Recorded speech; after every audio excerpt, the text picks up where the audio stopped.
Hey, what's up guys, it's your boy Ian, and welcome to My Life in Audio Engineering, where I talk about the trials and tribulations that creatives go through on a day-to-day basis, positivity, and ultimately how to be successful at your craft. Today's episode I'm going to be talking about how to not break the bank when buying gear for your creative endeavor.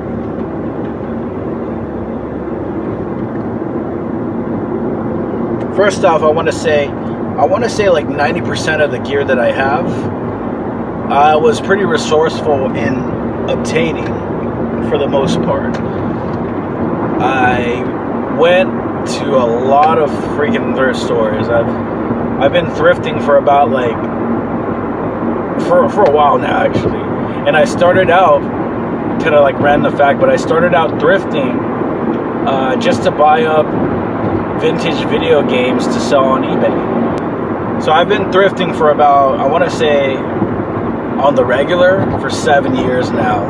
And that's just me going constantly to thrift stores around San Diego and just looking for, at the time I was just looking for strictly video games in order to, you know, make money.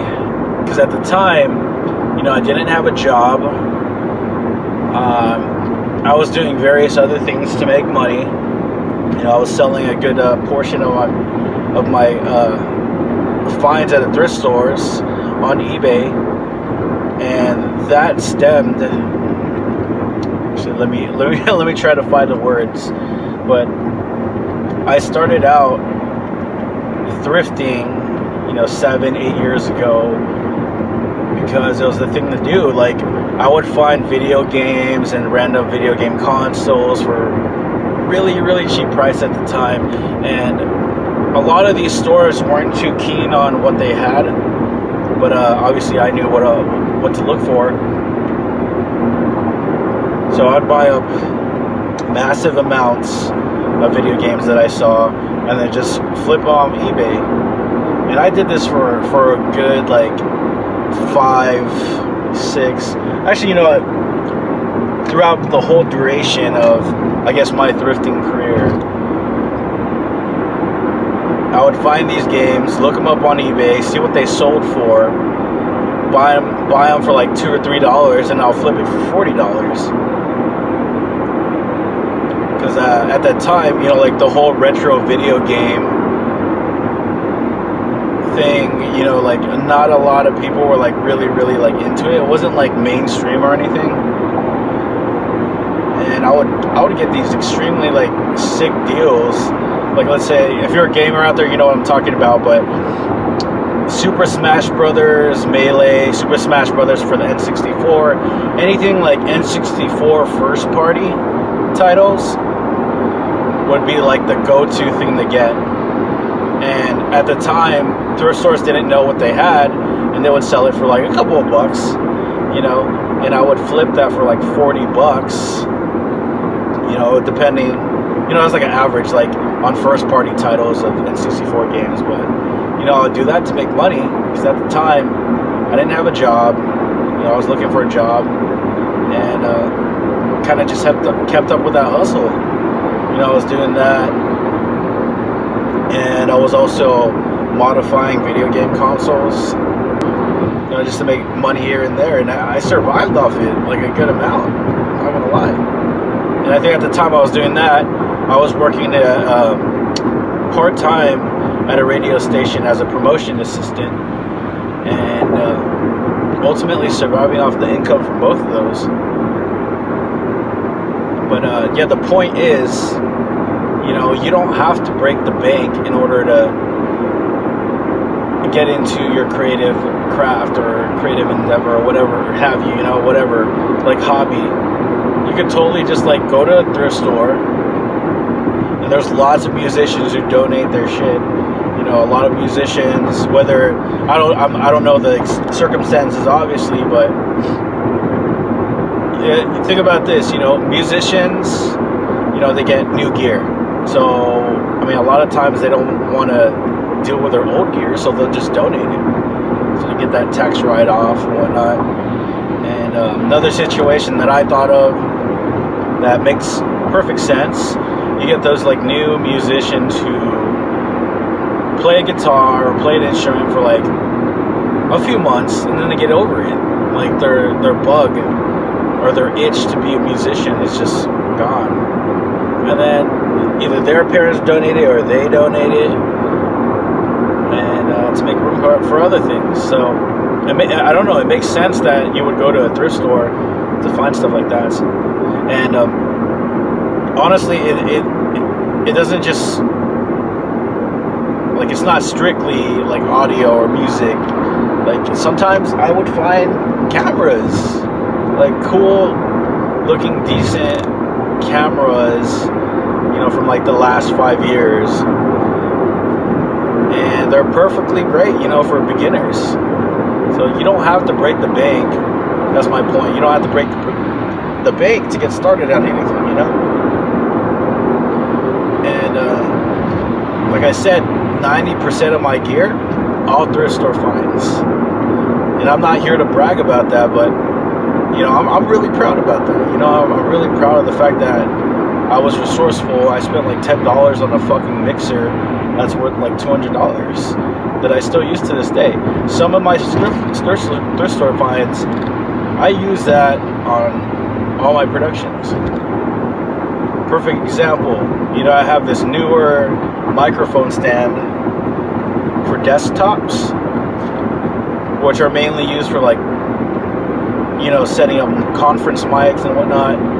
I use that in my productions when I'm doing interviews. I got that for literally $1 a piece. And then you go on Amazon, which I do this a lot. I like to scan the barcode on you know, boxed items that I find in thrift stores and see how much they're worth, just for fun. You know, I like to, you know, see what the value is of a certain product before, you know, before ultimately when I buy it, you know, see if I'm getting a good deal. But I bought that thing for $1 a piece. They had like 8 or 9 of them, and I bought them all for $9. And you know what? If I went on Amazon right now to buy that same microphone stand, would be $10 a piece. So I literally saved, you know, $70 on getting all those. So I mean, you do the math, you know, you constantly do that, you're gonna save a lot of money. And that's definitely my point. You know, you don't have to like spend like fucking shit ton of money on your instruments. I mean, like, I'm trying to like remember back, but I remember getting an acoustic guitar. I think it was a Squire. Yeah, it was a Squire, or it is a Squire, and I still use it today. I use it today, and I picked that up for like 20 bucks. Nothing wrong with it. My guess is, you know, some guy bought the guitar.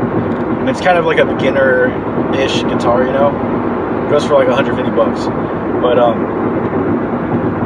and I forget what model it is, so don't ask. I mean, I could probably find out if I look at it, but right now, at the top of my head, I don't know what it is, but $20 to pick up an instrument, fucking learn it, and then upgrade, donate it, or keep it as a memento and say, hey, this is what I freaking started on, and now I'm kick-ass now.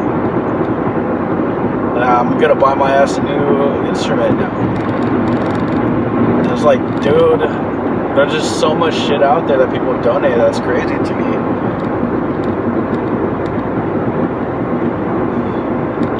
And don't get me wrong, this is not, you know, a brag about like the shit that I got. I'm just proud of it. I'm proud of it. I'm truly proud of like the cool shit that I find out there. Because I know, like, I busted my ass driving to all locations to find these things. And I'm like, yeah, I'm really proud of it. I'm proud of the fact that I didn't spend $1,000 on certain things when, you know, I kind of just like waited it out. I waited it out. I spent my $20 wisely, and I got more things that I could have, you know. if I had bought it retail. And I'm not saying you can buy everything at a fucking thrift store. That's not the case. Like, you're not gonna find like a brand new like Novation Launch Pad or anything at a thrift store, and you know, who would expect that? You know, no one would expect that. But yeah, I mean, not just like for audio engineers or musicians, but since I dabble in photography, you know, I found so many like useful things that I can use in photography, like fucking lenses. Sometimes I'll find lenses at the thrift store, and they'll price it at like ridiculously low, like $10, $20. And I'm like, what the hell, dude? But you know what? Fuck it. You know, it's someone donated it. I'm giving my money to this organization that's probably a nonprofit. I'm doing a good deed. You know, I'm giving my money to these people so they can give people jobs. So I don't really feel bad about, you know, getting a good bargain, you know. Another cool thing that I found, and obviously your results will vary, but another cool thing I found was a freaking, what do you call this thing? A speed light. A newer speed light that I think it goes for like, I want to say at the top of my head, like $90-ish, maybe $100, maybe a little bit under $100. I found that shit for like $20, and I could totally use that for my productions, you know, or photography or whatever, you know. Like, it's fucking awesome. It's fucking awesome. So my advice for both new audio engineers and creatives alike is to just visit thrift stores. You will find so many useful things, you know, to either get started or add to your collection of, you know, gear and like whatever, you know. Just fucking just go, and it's fun. It's fun. Like, the thrill of the hunts got me going to thrift stores constantly, and I'm sure, like, who doesn't want to save money?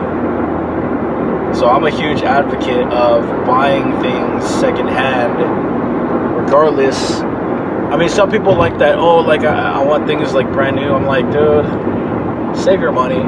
If you're creative, you're gonna have to save your money.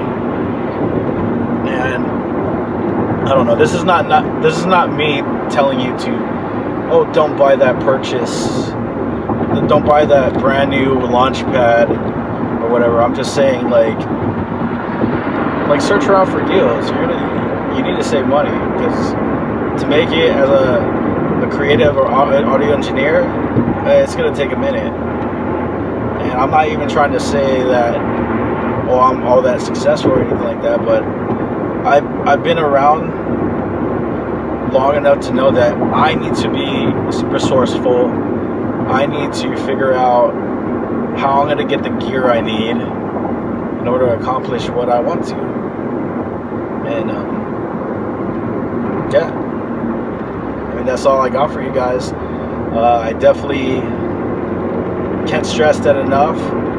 You know, save your money. Don't be buying the new shit if you could find somewhere else to get it cheaper. And like, yeah, I want to just throw out there, like, okay, so you don't want to go to thrift stores, whatever, but you don't want to like drive and not find anything and then waste your time. Well, that's cool and all. I mean, the whole point of me like even talking about this is just saving your money. Like, as a creative, like, save your money. If you need to buy gear, try to shop a little bit smarter. Like, go on your Craigslist, man, and find that same item for like $30 cheaper, and then you can afford to put more gas in your car, or get a fucking meal, or just be smart, you know. Don't be thinking, okay, I have to buy this brand new shit to be a hot producer or hot professional and shit. You don't need to do that. You know, as much as I like brand new gear and all that stuff, like knowing that young creatives don't really have a lot of money, and creatives in general, just save it. You know, just save your money.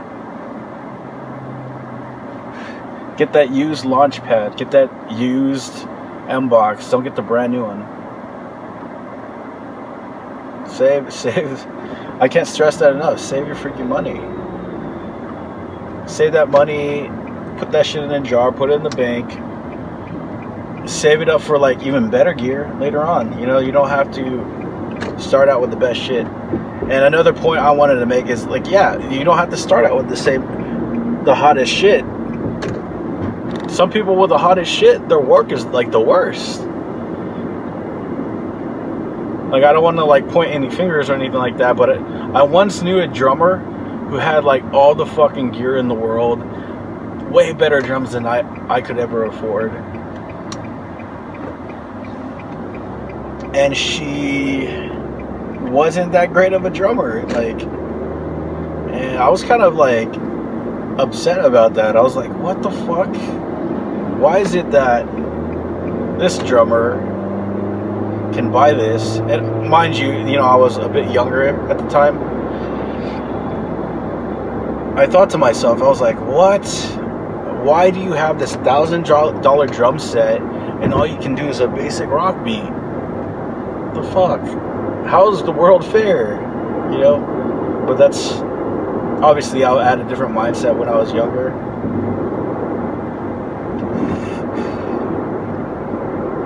Obviously I think way differently now, but that's just the point I'm trying to get across. And I'm sorry if I'm like jumping all over the place. I just want to get that point across, is that you can fucking start now. If you want to be a videographer, you don't have money, shit, use your phone. Use your fucking phone. Download LumaFusion, make some fucking movies and shit. Get all the shots that you can get with that piece of gear, so when you have the money to buy something better, you'll have that practice. Like, don't limit yourself to, oh, I need this, I need that in order to start some shit. No, you don't.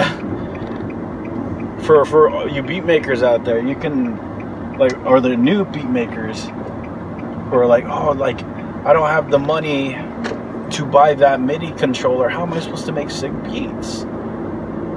How am I supposed to do this? How am I supposed to do that?